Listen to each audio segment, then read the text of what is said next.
कई बार मैंने देखा है कि गमले में एक बार फ्लावरिंग हो जाती है, फिर दोबारा फ्लावरिंग नहीं होती है, पत्तियां मुड़ने लगती हैं और खासकर गर्मियों में तो पौधों को बचाना बहुत ही मुश्किल हो जाता है। हर बार मुझे कमेंट सेक्शन में पढ़ने को मिलता है कि मेरे गुड़हल में या ऐसे कई सारे फ्लावरिंग प्लांट में बिल्कुल भी फ्लावरिंग नहीं हो रही है, कौन से खाद का इस्तेमाल करें। कई लोग कहते हैं एप्सम सॉल्ट नहीं मिल रहा, क्या करें। आज एक ऐसे खाद के बारे में आपको बताने वाली हूँ जो मुझे लगता है इजीली अवेलेबल है। यदि आपके घर के आसपास नहीं मिलता, यदि किसी मेट्रो सिटीज़ में आप रहते हैं और आसपास नहीं मिल रहा, तो आप जहाँ से पूजा का सामान लेते हैं, वहाँ पर ये आसानी से मिल जाएगा। और इसके खाद में वो सारे गुण हैं जो आप और भी कॉस्टली खाद खरीद करके जो आप प्रॉफ़िट लेने की, बेनिफिट लेने की कोशिश करते हैं, वो सब कुछ है इसमें। और ये है कंडे। गोबर के कंडे जो बनते हैं, गाय के गोबर के कंडे आपको आसानी से मिल जाएँगे किसी भी पूजा वाले जगह पे, या आपके यहाँ दूध वाले भैया आते हैं तो उनसे भी आप ले सकते हो। मतलब ईज़िली मिल सकता है, ये ऑनलाइन भी मिलता है आजकल, ₹10 का 1। आपको पता है इसमें इतनी चीज़ें पाई जाती हैं जो आपके पौधे के लिए एक रामबाण तरीका है, और ये बहुत प्राचीन तरीका है। बहुत साल पहले से, जब ज़्यादा खाद का इस्तेमाल नहीं किया जाता था, पता नहीं था लोगों को खाद के बारे में, तब भी इसका इस्तेमाल किया जाता था। इसको 2-3 तरीके से आज मैं आपको यूज़ करना बताऊँगी। एक तो ये जो डस्ट मेरे हाथों में आप देख रहे हैं, इसे कैसे यूज़ करना है, इसका लिक्विड फॉर्म कैसे यूज़ करना है, और फिर जब इसका हम लिक्विड बना लेंगे उसके बाद कैसे यूज़ करना है। देखिए, मैंने 1 कंडा लिया है, आप 2-3 ले सकते हैं अकॉर्डिंगली, जो जितनी आपको ज़रूरत है। पानी करीब ये 2.5 लीटर है और मैं इसमें इसे भिगो दूँगी। कोशिश कीजिए रात भर इसे डाल कर रखें। अब कंडे की मात्रा ज़्यादा आपको तब करनी होगी जब 10 गमले से ज़्यादा आपको डालना है। वैसे 1 कंडा जब आप भिगो देते हैं तो इसके पानी को एक बार आप यूज़ कर लीजिए, और दोबारा तीसरी बार यूज़ करने के बाद दूसरा कंडा भिगोइए। देखिए, इसको जब आप भिगाइए ऊपर से कोई भारी चीज़ रख दीजिए ताकि ये पानी में नीचे थोड़ा बैठ जाए और इसके लिक्विड को, इसके अर्क को अच्छे से हम पानी में ले सकें। ये जो खाद आप बना रहे हैं, ये एक तो बहुत ही सस्ता है और बहुत ही आसान है। इसमें क्वांटिटी का बहुत ज़्यादा ध्यान नहीं रखना है। आप क्वांटिटी थोड़ी-सी 1 कप ज़्यादा या 1 कप कम हो जाए तो उससे कोई नुकसान नहीं होने वाला। अब इसके फ़ायदे मैं आपको बता देती हूँ।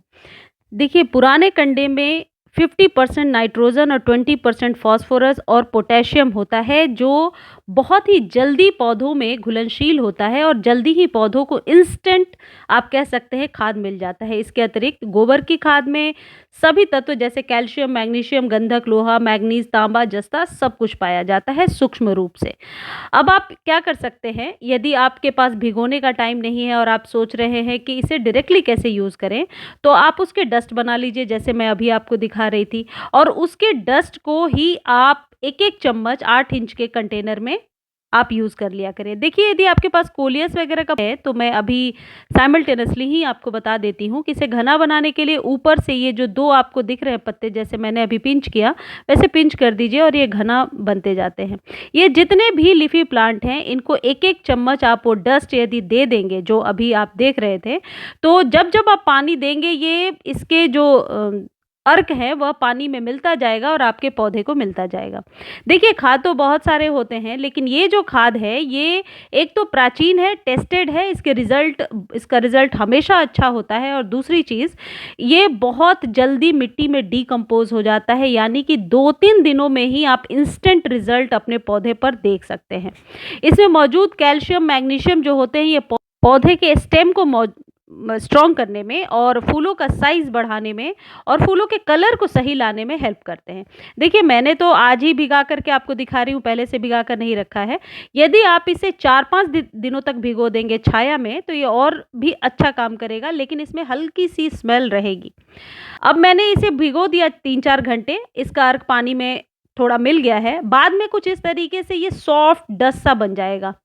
आप 2-3 बार जब आप इसे यूज़ कर लेंगे, तो इसे आप चाहें तो इस डस्ट को आप वापस से धूप में सुखाइए और उसके बाद अपने गमले में दे दीजिए, या मिट्टी जब आप तैयार कर रहे हैं उस वक़्त डाल दीजिए। मात्रा कितनी रखनी है? 1 चम्मच ही रखिए, 1 चम्मच बहुत है। और ये जो लिक्विड है, ये आप महीने में 2 बार 15-15 दिनों पे आप इसे रिपीट करेंगे। गर्मी में ये खाद आपके पौधे को ठंडक तो देगी ही, साथ ही साथ और कोई खाद दे करके और गर्मी में उसका साइड इफ़ेक्ट लेने से कहीं बेहतर है रेगुलर बेस पर अभी 1-2 महीने से आप यूज़ कीजिए।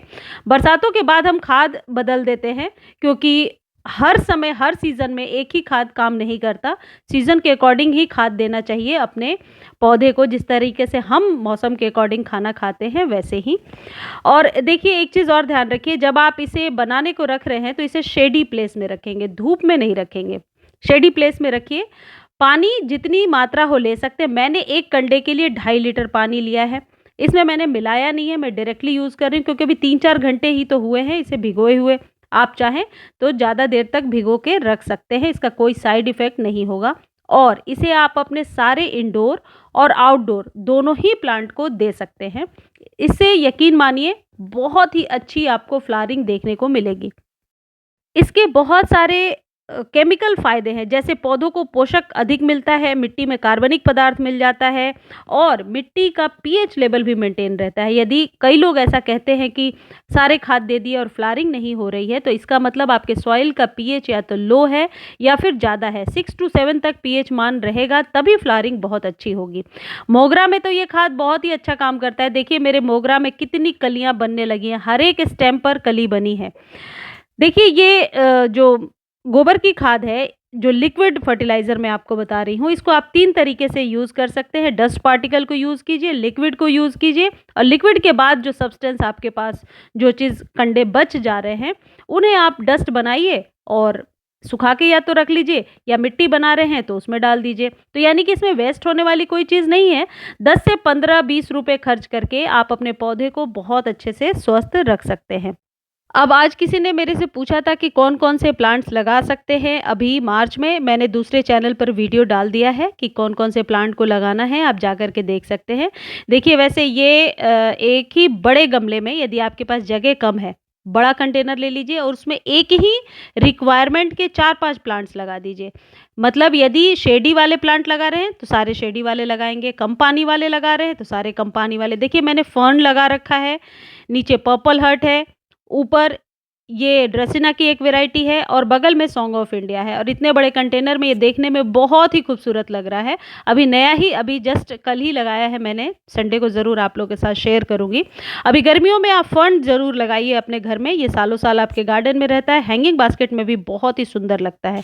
इन सारे पौधों को ये खाद दे दीजिए, बल्कि ये जो गोबर की खाद है ये आपने इंडोर प्लांट को भी देकर देखिए, प्लांट बहुत ही स्वस्थ रहेंगे। आप चाहें तो ऊपर से वाटरिंग कर सकते हैं। हाँ, इसकी स्प्रे इसका नहीं किया जा सकता क्योंकि स्प्रे करने के लिए अच्छे से छानना पड़ेगा, फिर भी थोड़े पार्टिकल्स इसमें रह ही जाएँगे। यदि आपने फर्न का पौधा लगा रखा है तो उसे ये खाद देना ना भूलें। कई लोगों के फर्न अभी सूखने लगे हैं। आप इसे क्रेसुला में, जेड में, ये इंग्लिश आइवी सभी को ये दे सकते हैं। बहुत ही अच्छा वर्क करता है और इसे सुबह शाम कभी भी दीजिए। आपके पौधे की जो मिट्टी की जो उपजाऊ क्षमता है उसको तो बढ़ाएगा ही, मिट्टी को मॉइस्ट बना करके रखेगा। जो कंडे लास्ट में बच जाएँगे उन्हें यदि आप ऊपर से यूज़ कर लें, एक परत बिछा लें अपने गुड़हल में या जितने भी परमानेंट प्लांट हैं, फिर आप देखें उसका रिज़ल्ट कितना अच्छा होने वाला है। मुझे उम्मीद है आज की जानकारी आपके लिए काफ़ी हेल्पफुल रही होगी। फिर भी कोई चीज़ यदि मैं बताना भूल गई हूँ, तो आप प्लीज़ कमेंट सेक्शन में पूछ लीजिए। मेरे वीडियोज़ को देखने के लिए बहुत-बहुत धन्यवाद।